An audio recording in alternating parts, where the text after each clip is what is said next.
SEO అనే పేరు వినగానే చాలు మనం మాట్లాడే మొదటి మాట ర్యాంకింగ్స్. ఈ కీవర్డ్ ఎలా ర్యాంక్ చేయాలి, ఈ పేజ్ ఎలా ర్యాంక్ చేయాలి, ఈ బ్లాగ్ పోస్ట్ ఎలా ర్యాంక్ చేయాలి. ఈ పరుగులో పడి మనం అసలు విషయాన్ని మర్చిపోతున్నాం. అదే యూజర్ ఎక్స్పీరియన్స్. మంచి యూజర్ ఎక్స్పీరియన్స్ మీరు అందించకపోతే మీ శ్రమ అంతా వృధా అవుతుంది. ఎలా అంటే ఒక్కసారి ఆలోచించండి. సెర్చ్ రిజల్ట్స్లో నుండి ఒక పేజ్ వెంటనే లోడ్ అవ్వలేదు అంటే అది సెర్చ్ ఇంజిన్స్ దృష్టిలో బ్యాడ్ యూజర్ ఎక్స్పీరియన్స్. ఒక రీడర్కి తను చదివే కంటెంట్ ఆసక్తికరంగా లేకపోతే తాను వెంటనే స్కిప్ చేస్తాడు అంటే high bounce rate, bad user experience.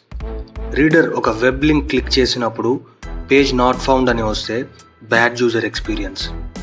ఒక వెబ్సైట్ ఓపెన్ చేసినప్పుడు అది మొబైల్ ఫోన్లో కరెక్ట్గా కనబడకపోతే bad user experience. Search engine optimisation అనేది ఎప్పుడు ఫైనల్ డెస్టినేషన్ మాత్రం కాదు. దాని తర్వాత మీరు అందించే ఎక్స్పీరియన్స్ ఒక ట్రస్ట్ సిగ్నల్లా పనిచేస్తుంది మీ యూజర్స్కి మరియు గూగుల్ సెర్చ్ ఇంజిన్కి. సెర్చ్ ఇంజిన్ ఆప్టిమైజేషన్ మరియు ఏఐ విజిబిలిటీ గురించి మరెన్నో విషయాలు తెలుసుకోవాలనుకుంటే ఈ ఛానల్కి సబ్స్క్రైబ్ చేసుకోండి. aimforseo.com విజిట్ చేయండి.